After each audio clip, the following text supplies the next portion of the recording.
Movie adaptations, we all know them.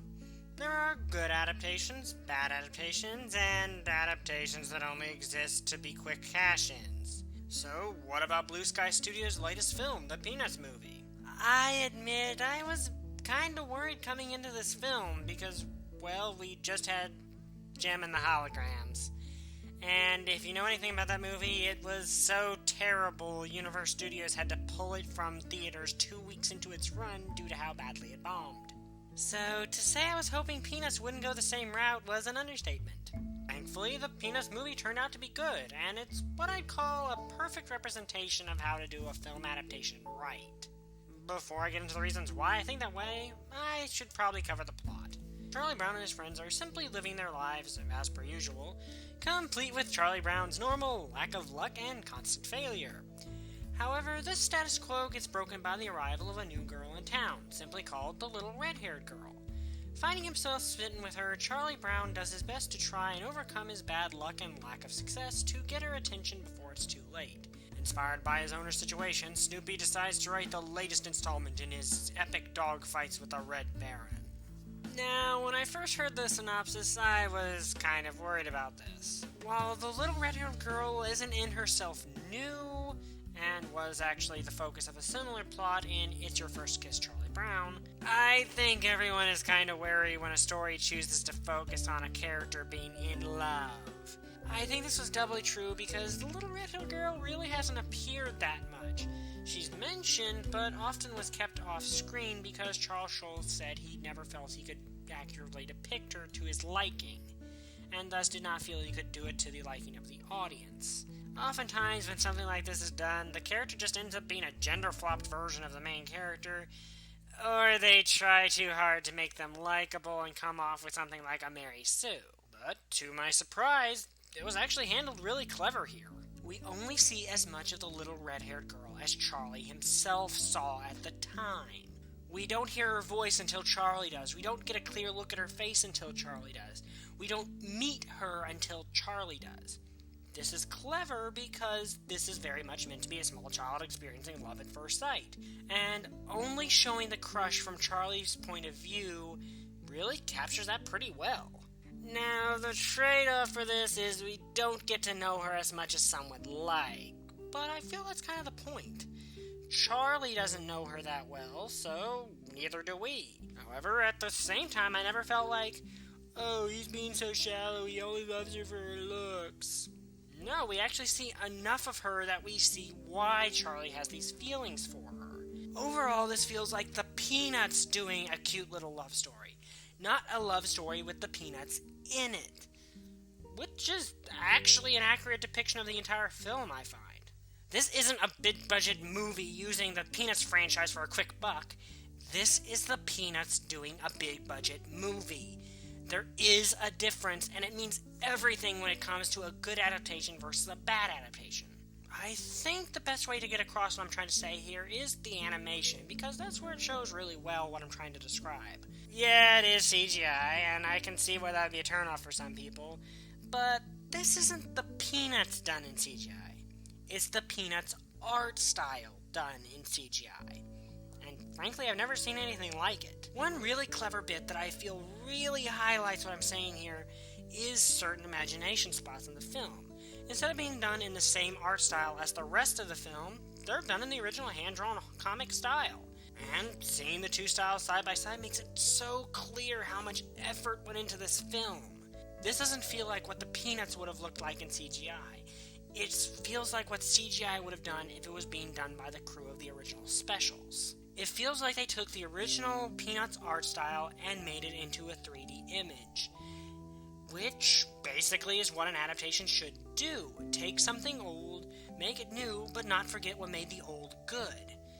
And even the art style of this movie managed to do that. However, while the art style is a big part of it, I think the part that highlights my actual point the best is Snoopy's Red Baron fantasies. Now, if you've seen the trailers, you know they made them into the big, epic Snoopy always imagined them as being in his mind. But what you may not have noticed is what you never see. Throughout this entire film, there's never one shot of the bottom of Snoopy's doghouse while he's flying it. No matter what angle you see it from, you never see the bottom. And you know what else you never see? the Red Baron himself. His plane is there, yeah, but you never see him. Just like in the original specials. And watching this, you can actually tell the lengths that the creators had to do that.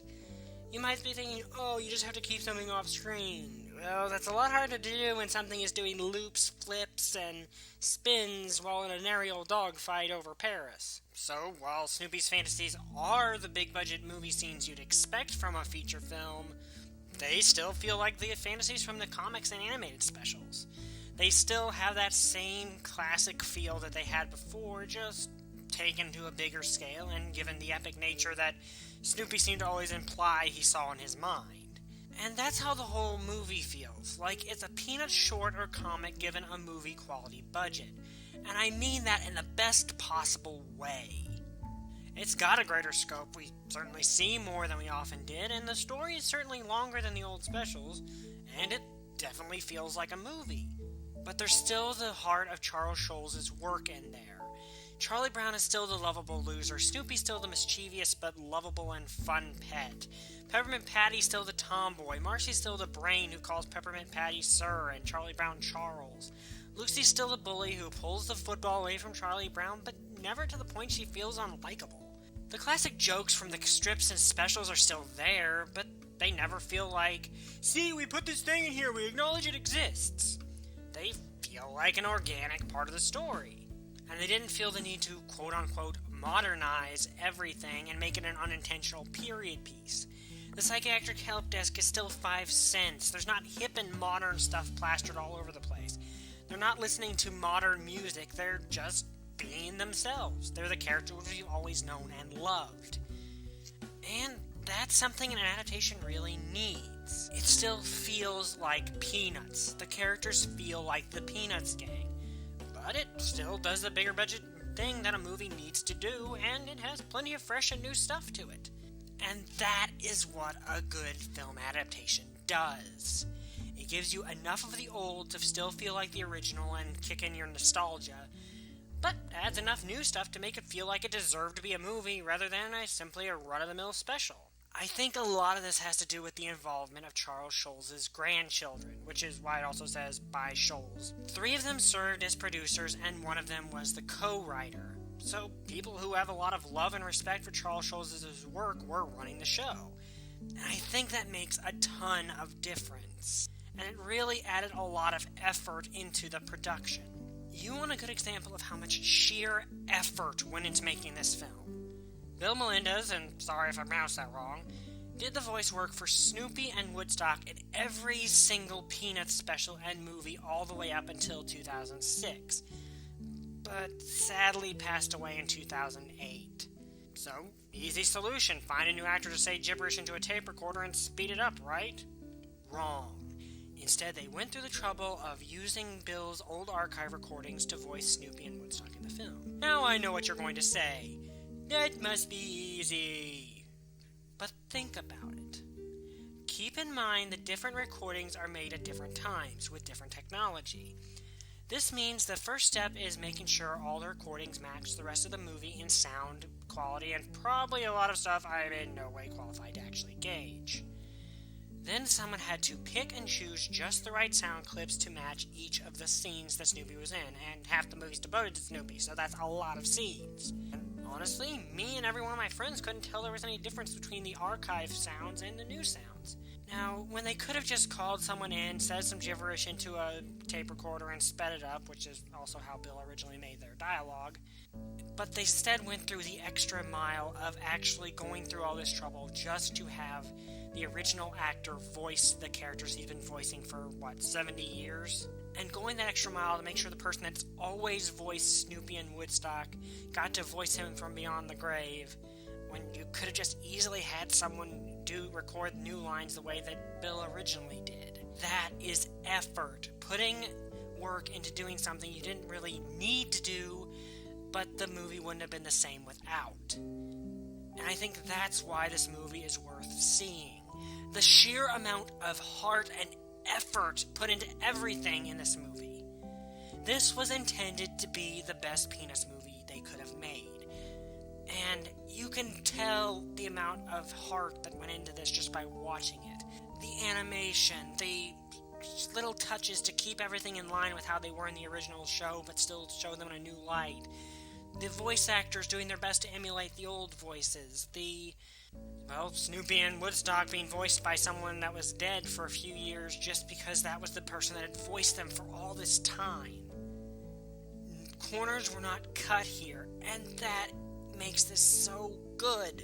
And that's why I have so very little negative to say about this movie. Now, unfortunately, that's not to say the movie's flawless. There are a few issues. While most of the film has that timeless quality that the Peanuts have always had, they saw the need to put pop songs in at certain points. Now, I'm not a hardcore purist who thinks only smooth jazz is fitting for Peanuts. In fact, I think the majority of the non-jazz music in the film fits quite well. It still has that timeless quality. The pop songs, while not bad in and of themselves, doesn't really have that timeless factor. It's not a major problem, but I did find myself drawn out a little bit when they were playing. Oh, they're great songs, they just don't feel timeless like the rest of the music. So they kind of feel out of place. But given my biggest complaint about the movie is a track or two on the soundtrack, that's quite an accomplishment. I mean, how many movies do you only have one or two complaints about? I suppose a few changes may upset Peanuts purists, and you're perfectly entitled to be one, nothing wrong with that. But I feel the changes were handled very tastefully, and don't change so much they ruined my experience. And they felt very natural, and I enjoyed them. It's just worth acknowledging those changes are in there.